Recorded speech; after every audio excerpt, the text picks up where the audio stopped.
Hello and welcome to another episode of the Overcome Yourself podcast. As you know, my name is Nicole and I'm here today with Dr. Nancy Williams. And I love her story. She is a musician. So she's a doctorate. You graduated as a doctorate in the clarinet. Did I get that correct? Yes, yeah. That is incredible. And you've managed to pivot, to make some pivots here, and then use all the steps of your journey to be able to help other people and create the life that you love. And so I'm so excited for you to hear, your tips. Take it away. Tell us all about you and your journey and how you got here. Well, thank you for having me, Nicole. Yes. So your listeners may be interested in how I got here. It was actually not intentional. While I was getting my doctorate, my husband's company implemented a no one works remotely policy, even though we had gotten that pre-approved. And I knew that I was not going to get a university teaching position in the area that we lived in. And he was too close to retirement to get a new job and forfeit thousands of dollars in pension. So I was left with, how do I make an impact from where I live now? And I had always been teaching more than music with my students. And once I finally remembered why I went into music in the first place, which was I was really an educator at heart. And I wanted to give to students the inspiration for awareness and empowerment that music had given me. And once I remembered that, I was like, I can inspire other people to be aware and empowered in areas more than music. And so and so that's when I decided to start my new business. And for a musician to do something like this, if you're not in the industry, is pretty unheard of. There's a lot of stigma to overcome, not just in doing something outside of music, but changing the way that I thought about my music career, which was realizing my worth, which happened while I was forming my business. And the music industry is very much about people not needing to get paid to play. Mm-hmm. And so where I live, if you're even asking how much a gig costs, that's like a line that's been crossed, and people will tend not to hire you. Now, in larger areas, when that line is crossed in your career, there are people that are actually watching that, and you can level up your music career. But the area I live in is pretty small and geographically isolated, so this isn't a place where you can really be a professional musician and play at that level. And so being able to say no to gigs that didn't serve me, figuring out like how much I was making, which was often less than McDonald's for gigs that were considered treasured, and for me to realize that they weren't treasured gigs for me anymore. And so my coaching business ended up really influencing how I treated my music career, and being able to take things that give me joy and give me purpose musically, and to be able to do that because I have this other source of income and satisfaction. Like, coaching is incredibly satisfying for me. I'm able to take people from one of my clients said, from feeling stuck to being ready to fly. Love it. I love it. And so I started out as a culture consultant and coach because I'd temped for about 3 years through a temping agency at different corporations while I was building my private music studio years ago, and realized just how powerfully those tools as a music director and educator transferred over into the business realm, the business mindset. Isn't that amazing? And how, like you mentioned, that even when you were teaching, there's a lot that goes into it. So like, I don't know if it's similar for you, but even if you're talking about music, there's always some kind of level of mindset work that goes into that, right?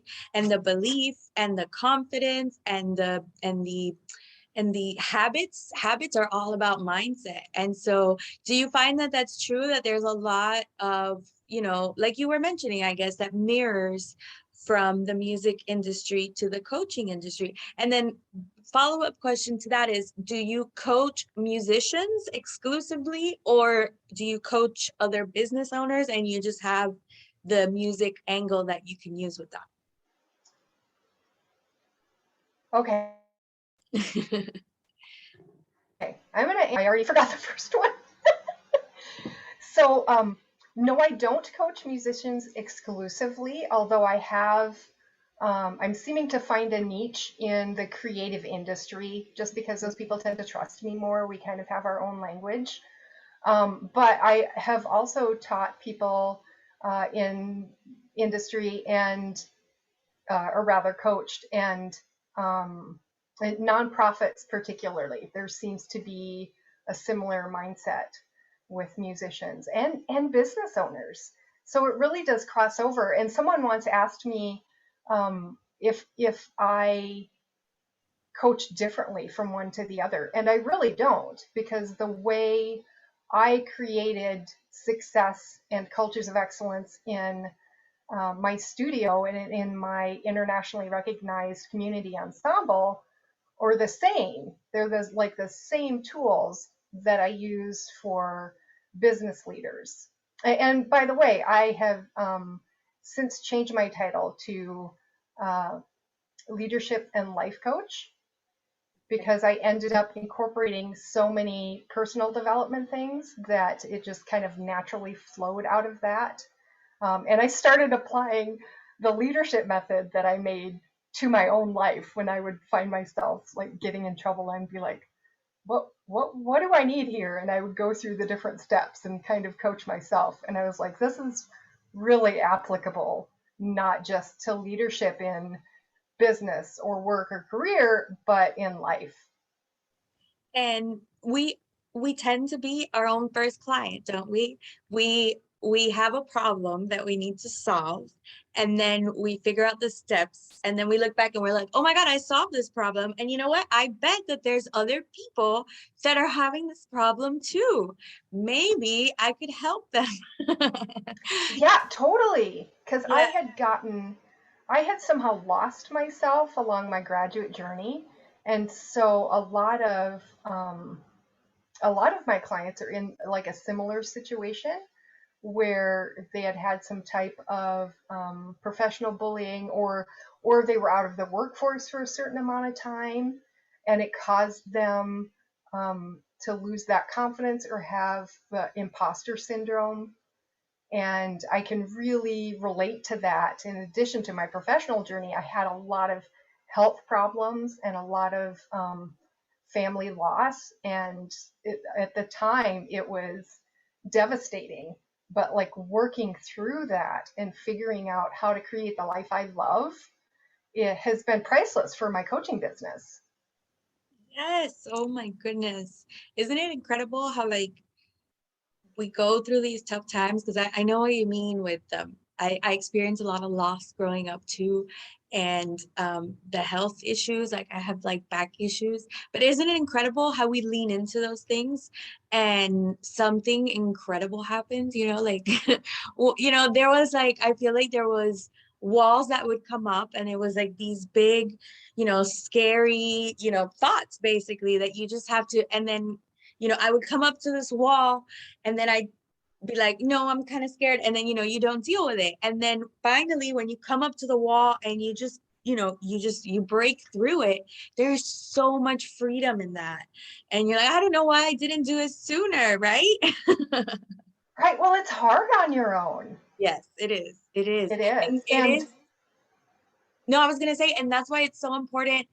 I mean, we need so many different coaches in our lives, right? And that we need someone that's in our corner that is letting us know, hey, you know what? That big scary monster, all you got to do is turn on a light and you realize it's just a towel. Like it's not a wall, right? So I've Right. been there, and this is how I was able to walk through this. And yeah, so I love that. And I love how it translates to music and business. And I mean, music is business, right? Yeah, it's funny because I was a business owner for years and I never thought of myself as an entrepreneur. That's crazy. Never once. Yeah. So one of the cool things about going through like tragedy and health issues like we've been talking about, as a coach, those are all really useful tools and give me so much empathy for people that have lost their shine and are feeling stuck or just feel like that wall is insurmountable. Um, and in the music industry, you never want to show weakness. Like you never want to own those things because there's always someone that wants to take your place that's so competitive. It's like cats. Sorry, I have 5 cats. So cats, when they're injured, will like hide it because you don't want to show that weakness out in the wild because you can get hurt.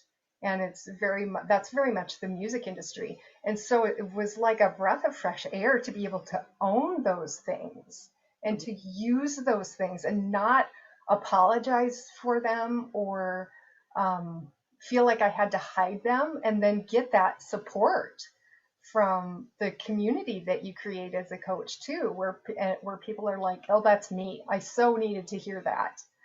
Yes. Yeah, so you feel more, in community, because it can be a lonely road, entrepreneurship, especially when we're working from home. And if we're single, or our other person, maybe works a 9 to 5, so you're all alone all day. And so building that community and having those coaches in your corner, I think it's so important. And yeah, I was gonna ask about something that you had mentioned in the notes. I think you just talked about it now, um, the opposite pitfalls, with entrepreneurship and music. And you know what? I think that is also true for like the 9 to 5 world, right? Like mistakes are not okay. Failures are not okay. And that is a big, big thing that we have to learn. And that's a big learning curve, is leaning into failure and using mistakes, like, talking about those mistakes, like you were Mhm. saying, and not being scared, because that's part of the experience, and it happens to all of us. If it's not happening, you haven't been doing this long or hard enough. Yeah. Well, and sometimes I run into with my clients where they recognize that in other people, but Hmm. they can't see it in themselves. So they will let other people make mistakes. Other people get to have failures and they'll be very understanding. But when it comes to themselves and Yes. their own humanity, they feel like they have to be beyond reproach. And that's just an incredibly impossible bar to live under. And do you think that, I mean, I've been studying now a lot about confidence and like women, and how we don't, um, I think you mentioned it, how we don't, like recognize our accomplishments. Like we don't give ourselves credit for things. It's like, oh, it's just this little thing. So do you think that that is true with creatives as well? Do you focus more on working with women, or like, is that something that creatives have in common? Do we have like those soft hearts? Um, I do, my clients do tend to be mostly women, but I don't coach women exclusively. Um, because when you reach a certain age as a woman, um, you kind of realize how many things have been in play to keep you in your place or to keep you from recognizing your worth. Like that's one of the main reasons women don't ask for their worth, ask for pay, is because they really don't realize their worth. Mhm. And so I really enjoy that part of coaching as well, and getting people to build the kind of confidence that's unshakable in those moments, and to realize, hey, I know my worth.